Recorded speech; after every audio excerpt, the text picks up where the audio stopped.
Well, good afternoon and welcome to the Federal Leaders Speaker Series with Michael Chong. He's the Shadow Minister of Foreign Affairs for the Conservative Party, and this event is presented by Manulife. My name is Ian McLean, and I am the President and CEO of the Greater Kitchener-Waterloo Chamber of Commerce. Before we begin today, I would like to take a moment to acknowledge that we do live and work on the traditional territory of the Neutral, Anishinaabe, and Haudenosaunee peoples, as we seek a renewed relationship based on a foundation of mutual understanding and respect. As participants in today's virtual event, we are coming together as one. We believe everyone is free to be their true self and receive the same respect and opportunity regardless of age, ethnicity, gender, culture, identity, sexual orientation, beliefs, or language. We hope you'll join us in fostering a positive environment here today to ensure a safe and welcoming space for all. Before we get started, I would like to thank our sponsors and partners. Nothing would happen without at the Chamber without the continued support of our community. So to our title sponsor, our good friends at Manulife, our platinum sponsor, our friends at Google, and our bronze sponsor, the good folks at CLAC. This event is possible thanks to their continued support. If you have any questions for our speaker, you can submit them in the session chat on the right-hand side. I'll try and review those and incorporate those into our fireside chat. But I now have the honor of introducing a good friend of mine, Shadow Minister for Foreign Affairs for the Conservative Party of Canada, Michael Chong. Michael was first elected to Parliament in 2004 and represents the riding of Wellington-Halton Hills. Michael has served in the federal cabinet as President of the Queen's Privy Council, Minister of Intergovernmental Affairs, and the Minister for Sport. Michael's also served as the chair of several House of Commons standing committees, Industry, Science and Technology, Canadian Heritage, and Official Languages. He is co-founder and member of the All-Party Climate Caucus since it was formed in 2011. In 2015, Michael's Reform Act passed Parliament and became law. The Reform Act begins to address a long-standing problem in Ottawa, the concentration of power with party leaders. It gives MPs more power to represent their constituents and Canadians, and Michael was able to reach across the aisle and work with members from other parties to secure the bill's passage. Before his election, Michael was the Chief Information Officer for the National Hockey League Players Association and an advisor to the Greater Toronto Airports Authority for the redevelopment of Pearson International Airport. Prior to these positions, he held senior IT roles in the financial services sector. Michael co-founded the Dominion Institute, now known as Historica Canada, an organization committed to raising Canadians' awareness of history and civics. He currently sits on its board of governors. Michael also sits on the board of the Friends of Rouge National Urban Park and the advisory committee for the Institute for Change Leaders. Michael attended Trinity College at the University of Toronto, where he obtained a degree in philosophy. Born in 1971, Michael grew up just outside of Fergus in Wellington County, where he and his family continued to live. In 2002, Michael married Carrie Davidson, and together they have three sons, William, Alistair, and Cameron. So please join me in welcoming Michael. Thanks for joining us today. Great to be here. We've known each other a long time, and I want to say that it's a pleasure to actually be able to read a bio where someone decides that working with someone else is actually a good thing. It doesn't seem to be in style anymore, Michael, but maybe just off the top, I don't know if you want to kind of just have any opening thoughts. One of the reasons we do these series, and we did have the leader of the Green Party. We've got a senior Liberal cabinet minister coming on. We were trying to do it before the election, but of course, there never seems to be a non-election period. So we do it when we can. But we want to hear the different approaches to the challenges that Canada faces, in particular what our businesses and our communities face. So just any opening kind of thoughts before because I've got a series of questions which I think we'll dig into in the fireside chat. Well, I think the world's changed. I think it changed on February 24th. What was once a theoretical threat to our Western democracies, the rise of authoritarian states like China and Russia, has now become a reality. It's now clear that autocrats are prepared to attack and invade democracies. The war in Europe against Ukraine is the first war between countries in Europe since 1945. So it February 24th marked a break between the post-Second World War peacetime that we've enjoyed for the last 8 decades and a new reality that we're all adjusting to. Second broad challenge I think we're facing as a country is our economy. I think if you delve below the headlines, if you delve below the headline numbers and the headlines, and you actually analyze what's going on in the Canadian economy, we are in a very bad place. Per capita GDP is stagnant, if not declining. Productivity is chronically low. Investment levels are low. We're overly reliant on real estate. Affordability has become a real problem in this country. And so we need a serious debate about economic reforms to spur productivity, to spur wage growth, to deal with our chronically high levels of household and government indebtedness. And so I think that's the second big challenge that we're facing. Well, I'm going to come back to that and pick up on that a little bit. But let me start with this, and I don't want to spend a lot of time on COVID looking back, but I think we need to understand where we are moving forward, because we're not past it. Globally, we're not past it. It's likely that this will be around for several years, and it will impact economies.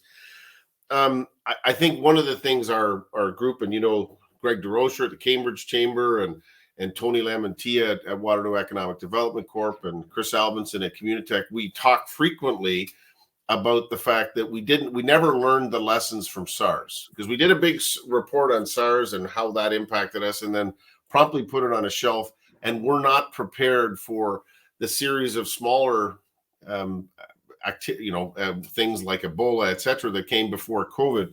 So I guess the question is, how do we make sure we learn the lessons, both now, what are the tools we need to kind of get through COVID, but is it not a Canadian challenge that we have to be prepared for what are becoming? These are not 1 in 100 years anymore. These are happening with increasing frequency. So I guess broadly, how do we not miss the lessons that I hope have learned from this pandemic? Well, we first and foremost, we need a review of the government's response to the pandemic, whether it comes in the form of a public inquiry or some other review. We need a review that has to culminate in a report that identifies the strengths and the weaknesses of the government's response. Look, I think it was only mere months before the pandemic hit us that the government of Canada that the Public Health Agency of Canada shut down the early warning pandemic system. It's astounding that just mere a year or so before the pandemic began, we shut down the early warning system. Taiwan has an early warning system in place. In fact, they were alerted in December of 2019 that a pandemic had broken out in mainland China and activated their response early. And as a result, they did a fantastic job of managing the pandemic. And so we need to learn lessons from what happened. I think that starts with a whole of government review about what went right, what went wrong, and then to actually follow up with implementation. I think one of the things I worry about with what's happened in Ottawa is that we are very good. There's lots of announcements, but there's not enough execution. We tend to have great plans, whether it's about amalgamating payroll systems in the government of Canada, whether it's about implementing a new policy when it comes to sanctions or enforcement against money laundering or whatever have you, but we fall down on the execution, on the implementation. And so we need that review, and then it needs to be followed up with actual implementation. So following on to that, I mean, I think one of the challenges we've discovered that while it's not a national responsibility directly, but healthcare was brittle. The system was brittle across the country in every province. There wasn't a province that didn't have the stark reality that their healthcare system was not prepared for this kind of outbreak. And I want to tie this together with a few things. Is innovation in med tech and in healthcare are things that we actually can be leaders in. But technology alone is not going to solve the problem of the human capital deficiencies that we have. nurses and PSWs. But I guess, what would be your sense of how the federal government can and you talked about it earlier, productivity and using innovation and kind of getting, leading edge as opposed to being a laggard and falling back. How do you balance that need for innovation in healthcare? And some of it is going to be, it always is politically divisive when you start talking about we're going to innovate in healthcare, because people go to their extremes and say that means either private healthcare or we stick with the same old thing. I'm trying to pull those pieces together, because we here in Waterloo Region, and you know it well, we do med tech well. We're doing innovation. We're trying to get those new technologies into healthcare, but it still relies on people as well, and it relies on doing things differently. Well, I think it starts with having a clear-eyed view of the facts. And the fact is that Canada has the second worst public healthcare system amongst economic peers in the OECD.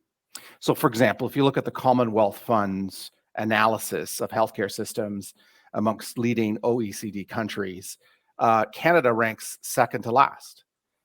But we are one ahead of the United States. And I think that is the challenge here.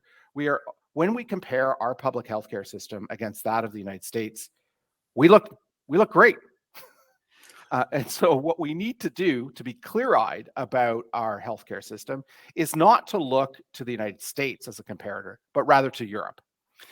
In the Commonwealth Fund's analysis, which they've done now for a number of years, the French, Dutch, German healthcare systems rank way ahead of ours on outcomes, on efficacy, and a whole range of measures.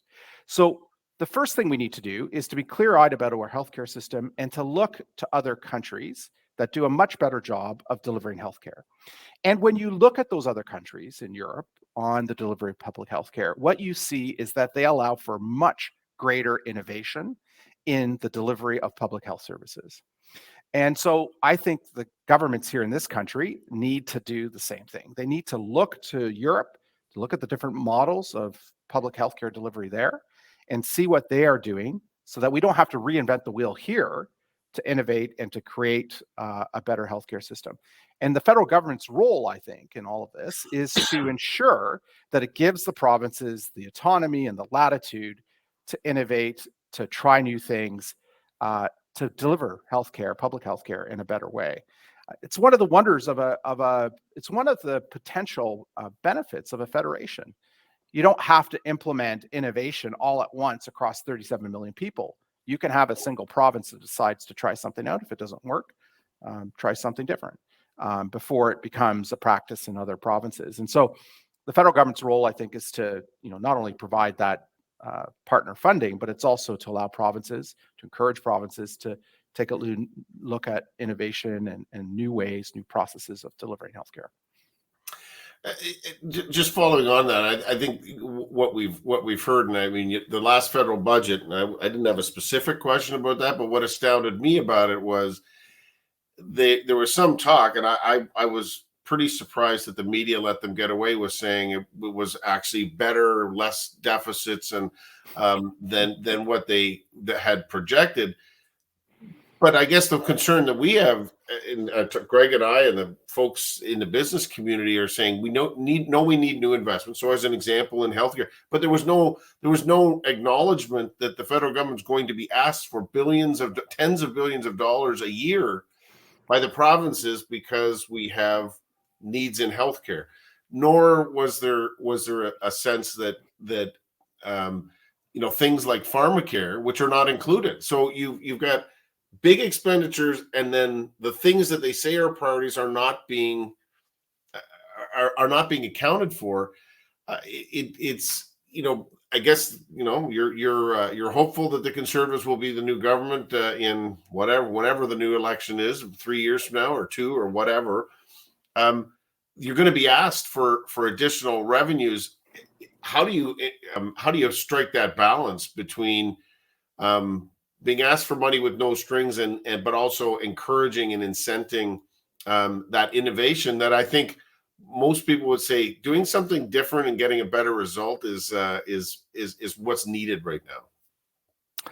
Well, we need to look back to the principles that underpinned the budgets of Finance Minister Paul Martin in the 1990s. The current government has forgotten those hard-won and hard-fought-for principles.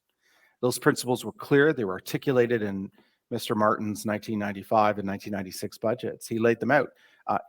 One principle was that new programs should not require new spending. What they do require is a reallocation of spending away from programs that are no longer effective and that have outlived their usefulness.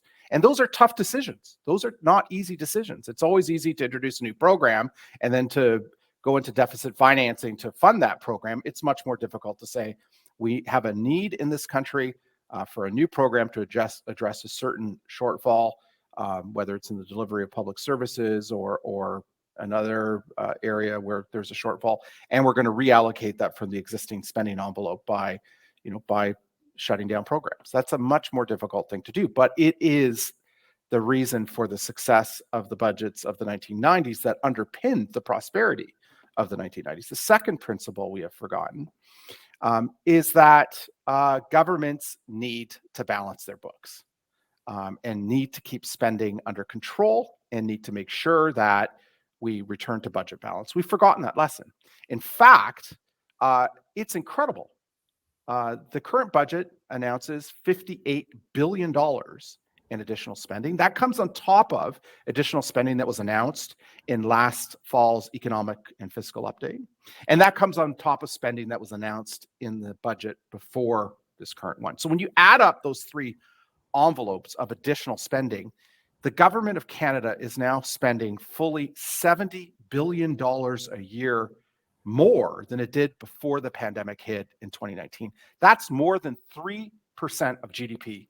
That's an astounding increase, permanent increase in government spending, and it's not sustainable. And so we need to have a plan that's based on reallocation of spending rather than new spending, a plan that's based on returning to budget balance, and the country desperately needs it. Our federal debt has doubled in the last 3 years. Now, much of that was necessary in response to the economic shutdowns as a result of the pandemic.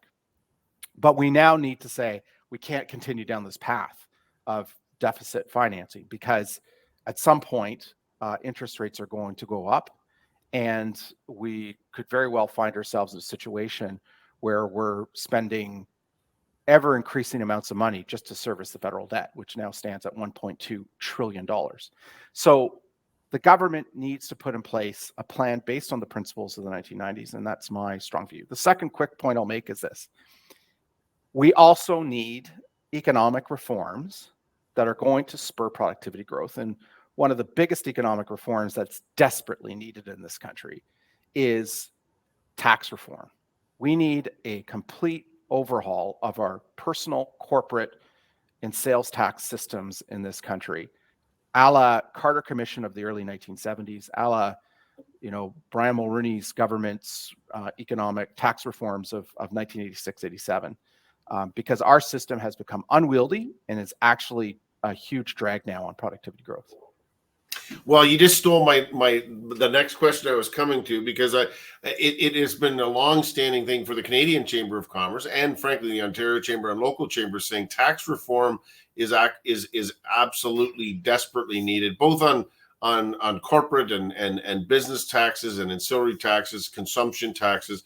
And I guess let me start, because a couple of these things touch on global competitiveness. We are a nation of immigrants. We're a nation of traders. We have to be, because we're a relatively small country. How does the lack of coherence in the tax system across Canada harm us in global competitiveness? I mean, that's got to be one of the challenges, where we don't have a system that works for business or for individuals, for that matter, and it seems we just keep bolting stuff on the outside versus doing the heavy lifting of doing tax reform. Does that hurt us from a global perspective? Absolutely. I think one of the biggest problems with our tax system today is that it encourages consumption and it discourages investment. And we see that in the broad economic measures in our economy. Our foreign direct investment or domestic investment in productivity enhancing plant capital and equipment lags that of many of our economic peers, but our consumption levels are very high. It's also reinforced by something I mentioned in my earlier response to your question, which is the government is spending too much on consumption rather than on investment.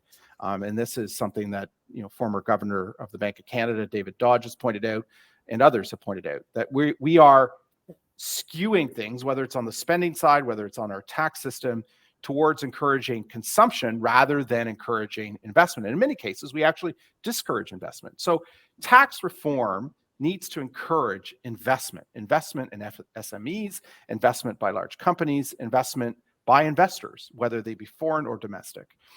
And so I think we need to take a look at the totality of the system. It's not just the personal income tax system, it's the corporate and small business tax system, it's the sales tax system.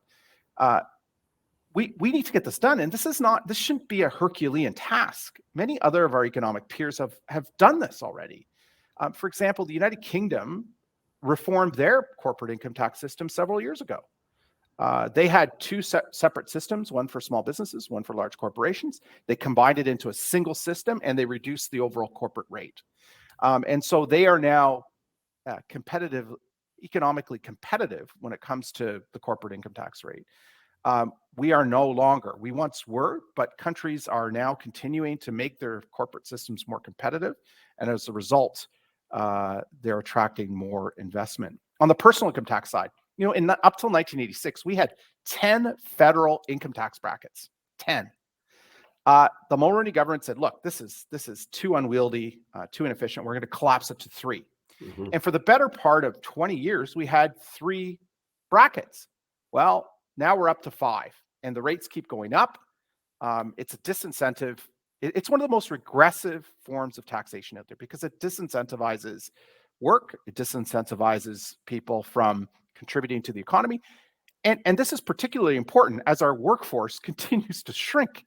We have people worried about declining labor force participation, declining numbers of people in the workforce as the population ages.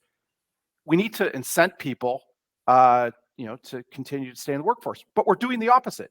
We have less incentives now to stay in the workforce in 2022 with an aging workforce than we did in the late 1980s with a much younger workforce. So these are just some of the examples of the things we need to change. I want to talk about inflation. We could talk about gas prices because I can tell you I was at my daughter's basketball championships in Niagara Falls, had to fill up with gas. And honestly, the first time I've had to really fill my tank from empty and was just, my jaw was on the ground when it was $107 to fill my tank of gas, my tank up with gas. But I don't want to get stuck on on that alone. I think that their inflation and the global disruptions are bigger. We need to talk on a broader scale. Maybe try and pull together. You've talked earlier this morning about Ukraine and in your opening remarks and how that's disrupted on top of COVID's supply chain disruption. Now you've got the Ukraine, which has produced energy disruption around the world. Again, the supply chain issues. It's all contributing to inflation. The government of Canada, the Bank of Canada, can't solve that problem on its own because it's it is a global issue. But what are the levers or the things that Canada should be doing to try and be a leader globally of getting on top of this? Because it's mm-hmm. not a Canadian only issue. Well, as you pointed out, there's lots of external factors contributing to inflation. But there are also domestic factors that have contributed. The government's $70 billion in additional permanent spending, 3% of GDP, is largely focused on consumption rather than investment.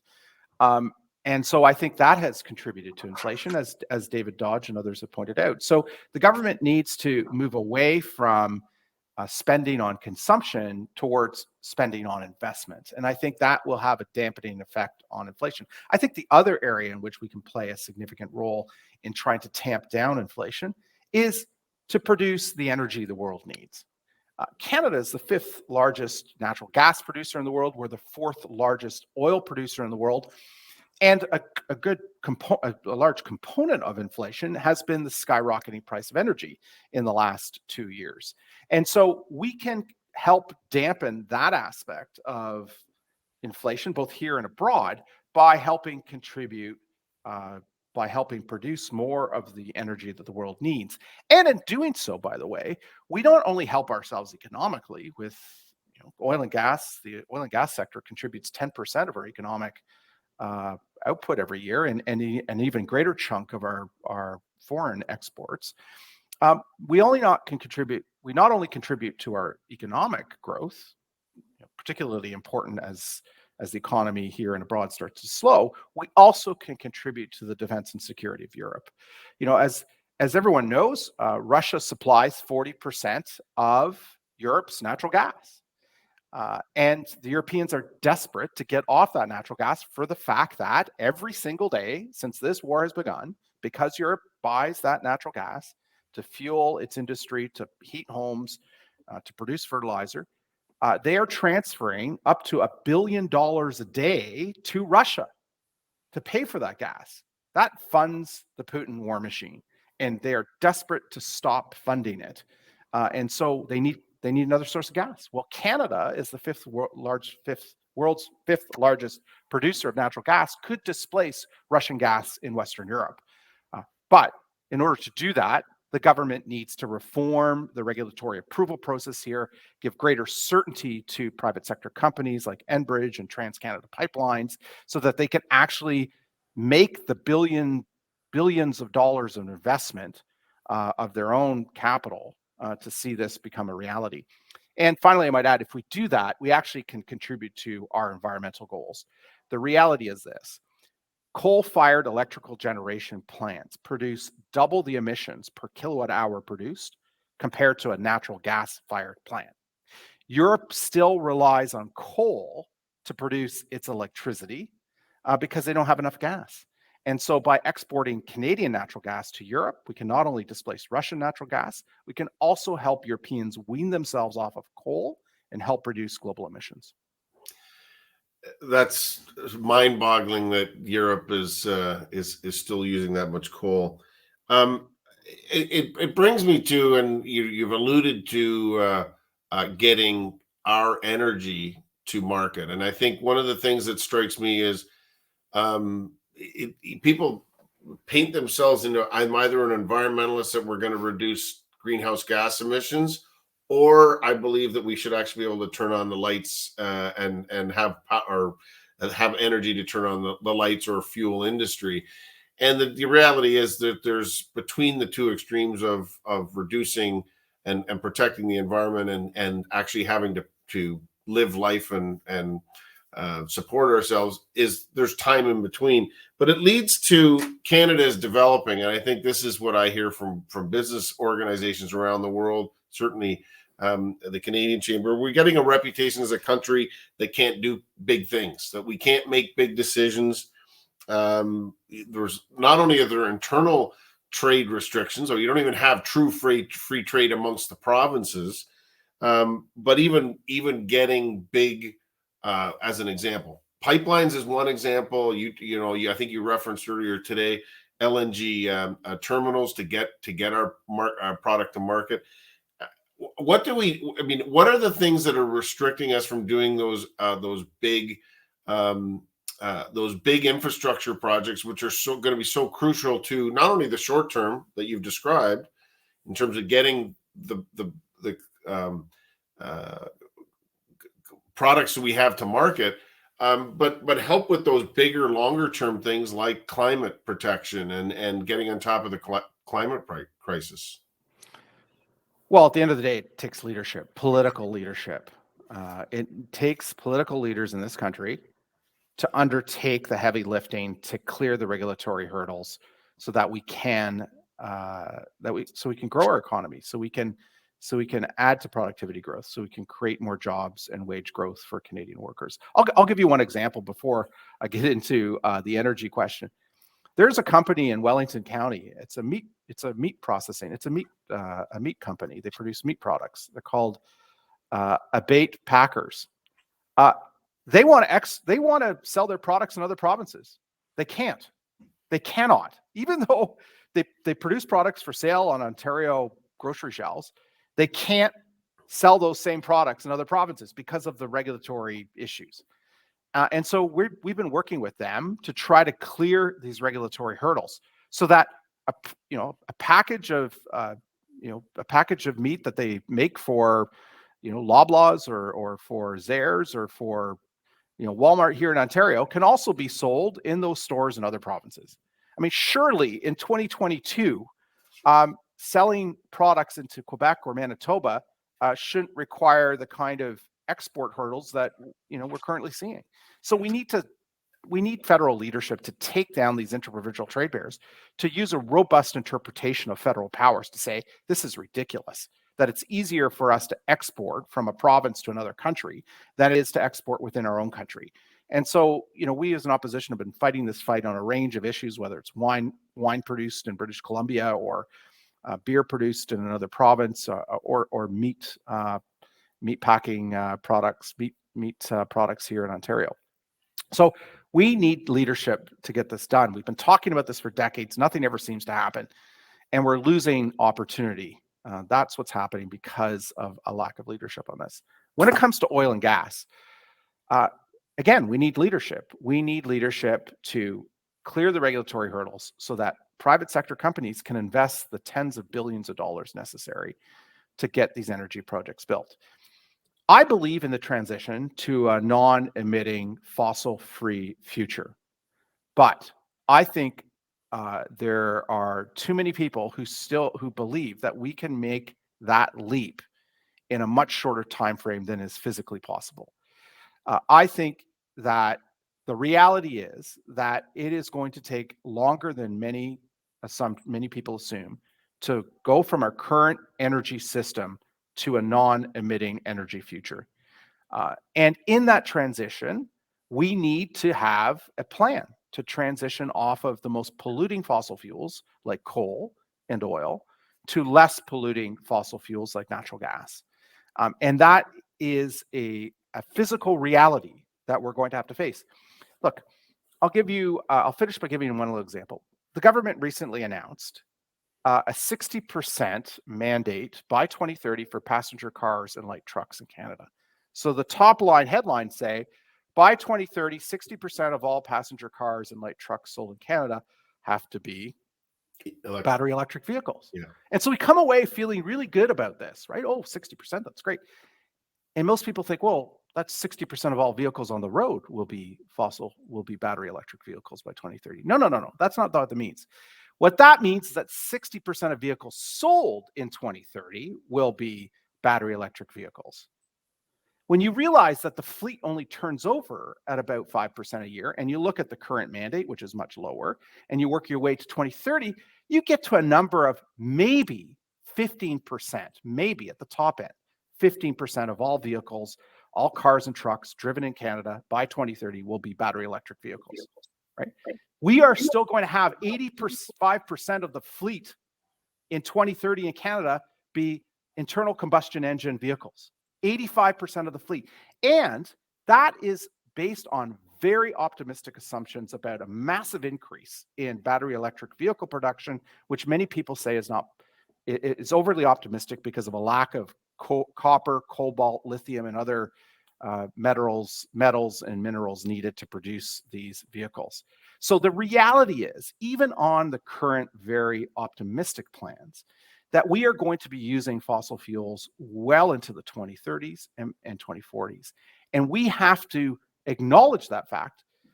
And if we don't, the skyrocketing energy prices at the pump that you referenced earlier are just the start. In fact, I believe we're hurtling into an energy crisis. There is talk this summer of having to ration diesel fuel in the American Northeast. That there will not be enough diesel fuel to fuel trucks to transport goods and services in the American Northeast this summer. Rationing diesel fuel. That is what we're looking at. And I think these kinds of challenges are only going to get worse unless we acknowledge that the transition is going to take longer and that we're going to need oil and gas for some time to come. I think you've hit on something which is becoming more and more obvious. Is it's better to have an announcement with a bumper sticker that says you've solved the problem versus actually solving the problem. I mean, and I would say this is right across the globe. People are governments are racing towards the electric vehicle goal, and that makes sense. But I mean, you talk to your friends, whether it's in the industry, energy sector here in Ontario, or frankly, if the producers or car producers themselves, there's not enough battery charging facilities to be able to sustain that. Let alone are we going to have the power to support the charging that's going to happen at the time it's going to happen. So there's a whole series of things that need to be done, and it doesn't seem like there's a coordinated, integrated plan to do that. So, but it takes us to what I think would be. And there's a lot of issues on businesses' plates, particularly small and medium-sized business. Michael, you're talking to them all the time, but you also have the dueling role of being able to of having to think about the global issues and Canada's role in the world. I would say the number one thing that people talk to us about right now, Greg, myself, anyone that's in a business association, is talent. So it's first, second, and third would be talent, and then the inflation and the cost of doing business is I guess is right up there as well. But people can't, it's finding talent. And I guess that's and that right across. We talked with earlier today with our friends from CLAC, in the people in the trades. It's not just tech workers. It's tech workers. It's manufacturing facilities. It's the skilled trades to get infrastructure built. What are the solutions? Obviously, immigration has been a big component of why we were having even or exacerbating the skill shortage. But is it just immigration, or what are the things that we can be doing? Is it foreign credentials recognition? Because we got a lot of work to do to fill the jobs that are available right now, which contribute to inflation because the scarcity of labor. Well, it's a great question. And look, my wife, Carrie, works full time at an advertising agency in Toronto. And I can tell you in the last year, she's been pulling her hair out because of high levels of turnover in the group that she works with, which, is means that she's got much more work and trying to recruit talent. And workers are much more demanding now. They much more demanding than they were several years ago. So there clearly has been a shift toward workers who are in a market where labor is constrained and supply is short. And so we're seeing this across many sectors. And so I'm hearing the same thing from local businesses in the region. So I don't think there's any one silver bullet that's going to address this problem. Clearly, our immigration levels are high. So that's obviously that contributes to workforce growth. But I also think, as I mentioned earlier, that despite these high levels of immigration and growing workforce, we have somewhat leveling off or declining levels of labor force participation. Excuse me. And so this is a challenge. And I think we need to incent people to enter the workforce, to remain in the workforce. And I think tax reform is an important part of that equation. The reality is our taxes are high here. Our income taxes are high here. And in some cases, they're, particularly if you're in the tech industry, our upper marginal rate in this province is 53.5%. Why is that? How is that incentivizing people to stay or to enter the workforce? So I think looking at tax reform is one aspect of it. I think encouraging investment over consumption is a second aspect of this. One way we can address the labor shortage is through greater investments in plant capital and equipment, greater investments in process reengineering that allows for productivity growth and greater output per worker. And so we have to create that environment to encourage people to invest rather than to consume. And that in turn will, it's another part of the equation in addressing the labor shortage. So it's a multifaceted solution, I think, that's required. I think the central bank hiking the overnight rate is going to also help alleviate some of the consumption issues and focus the economy more on investment. And I think that too will also help address the shortages in the labor market.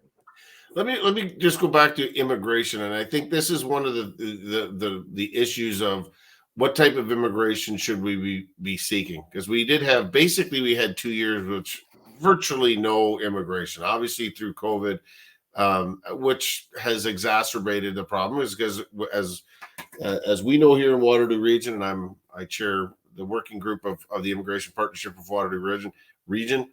We've been sort of at all net new employment that's basically happening in large measures coming from immigration now already here in Waterloo Region and in parts of the country.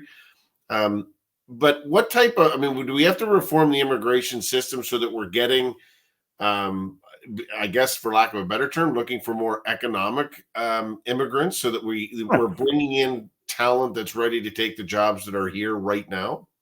Yeah, I think that's part of the solution as well. We have to, we have a point system, as you know, and I think the system needs to be tweaked to ensure that the immigrants we are admitting are addressing the economic needs that we have. I also think there needs to be an emphasis on the economic class of economic stream of immigration in order to address these shortfalls. And so I think a bit of tweaking of the point system to focus on economic measures, a bit of a shift toward economic immigrants, economic stream. I think those are part of the solution as well. Okay, your riding is a mix of rural and urban, but you're certainly well aware of the challenge, and it sort of ties together movement of goods and service, but moving talent around. And so transit and housing are huge issues for communities. And certainly why we've pushed it, I know, talked to you about this, and you're a supporter of, as an example, things like all day two-way go, so we can move people along the innovation corridor to get to their homes and their work places of work without having to jump in a car and be on the 401, so we can move goods to market.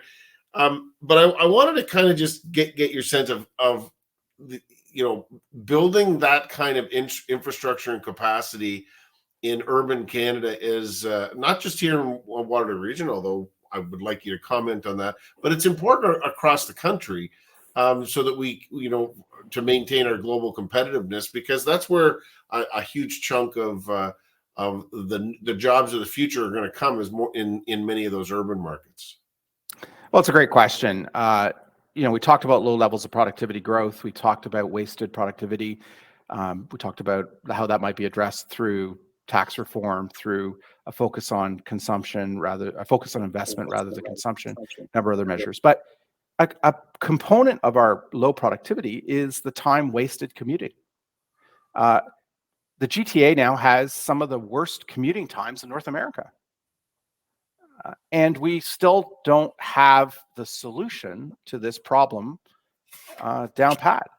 In fact, the province, and I'm going to step out on a limb here, but the province is proposing to spend $10 billion on building Highway 413.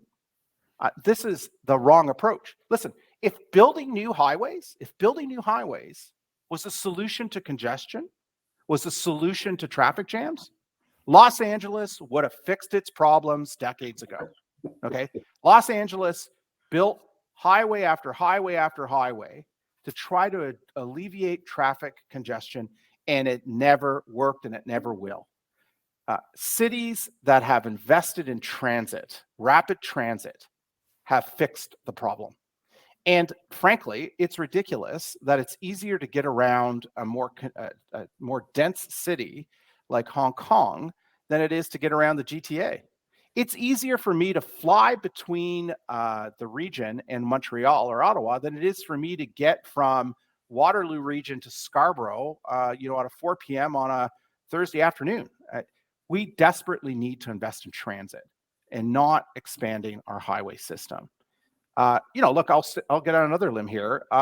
This new expansion of Highway 7 between Breslau and the Guelph Auto Mall is equally a waste of money. It's going to cost upwards of $500 million.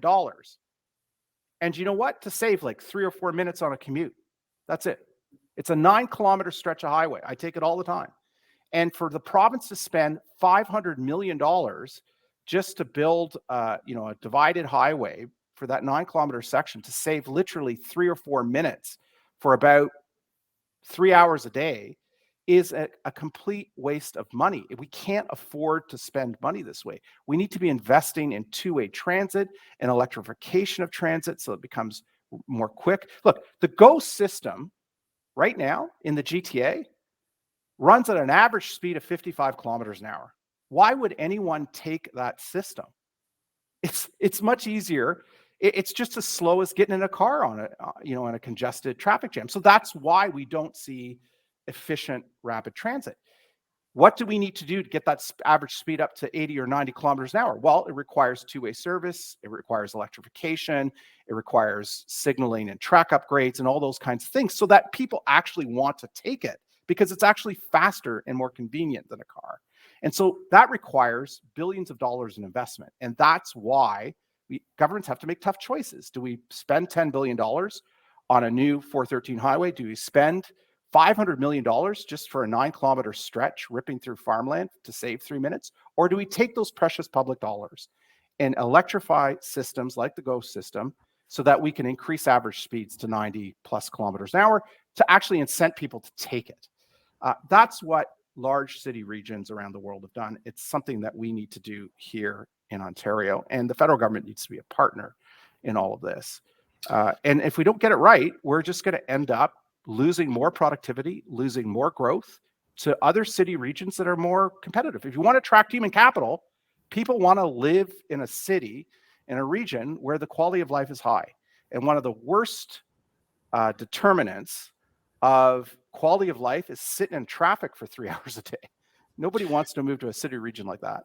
Well, I can say, I mean, having advocated for all-day two-way GO between Toronto and Waterloo region, is we're already seeing the fruits of the investment of track upgrades. Is that even the 2-hour trip time from Waterloo to Toronto, according to reliable sources that have been using it more frequently now that we're back seeing each other, already down by about 20 minutes, and they can get it further. So it makes more sense when you get it to 75 minutes or so, that why would you drive? Because there's no way you could possibly do it any Absolutely. faster than they can go. Listen, we'll have a separate, I'm going to have you back and we'll have a full hour to talk about Highway 7 because we've been championing that for 50 years. I can't get off of that without a full discussion, but let's leave that for next time. I want to talk about Canada's defense commitments, and you've been very vocal. You do a lot of work, not only on the defense file, but obviously in terms of Canada's global commitments. And I think it's important for the industrial capacity that it can be achieved with investments in the infrastructure or the hardware that the military needs. So maybe talk about the upgrades that everyone has been promising for, since like 1984. Basically, nothing's happened. And the realization that there is a purpose for the Canadian military, not only domestically, but for NATO and our global security, but that we're in a very dangerous time in the world. Mm-hmm. I'm interested in when we're actually going to make decisions on giving the equipment that's needed, and then also, much like we talk healthcare, actually having a military service and the people in uniform to be able to meet our what can only be described as increasing demands on the Defense Department. Well, it's a great question, Ian. Look, I think the starting point in answering your question is this: if you do not have military strength, you increase bloodshed, you increase conflict, you increase war, and that's a fact. In fact, before 1945, before the outbreak of the Second World War, Canada and the United States did not have standing militaries of any scale. We were our policies up till 1945 were essentially this: we only ramp up our militaries, we only expand our militaries to sufficient scale and size if there's an outbreak of war. And that's why both in the Second World War, in the First World War, and before, we were always caught flat-footed when we were attacked or when we were brought into a war. We just weren't prepared. We had no standing army, no standing air force of any scale to deter aggression. In the aftermath of the Second World War, where we lost 40,000 Canadian soldiers, and the First World War, we lost 60,000 Canadian soldiers, and the Americans lost hundreds of thousands, and same with Europe. We decided at that point that the best way to deter aggression, the best way to prevent future war, was to make a commitment to spend 2% of our gross domestic product on the military. And for decades, Canada did. Throughout the 1960s, 70s, 80s, well into the early 90s, we spent 2% of our gross domestic product on national defense. So did the Americans, the Brits, the French, many Western allies. And it was successful. There was no major outbreak of war. There was no outbreak of war in Europe for almost 80 years. But what happened in the last 25 years or so after the fall of the Berlin Wall was that we thought, okay, it's been 60 years since there's been war. We don't need to invest in the military. You know, we can just pull back on expenditures. And lots of countries, including Canada, lots of countries in Europe and in Canada, cut back their military spending to 1% of GDP or less. Because we thought there's not been a war for 60 years. Nobody's ever going to attack another country. And we were wrong.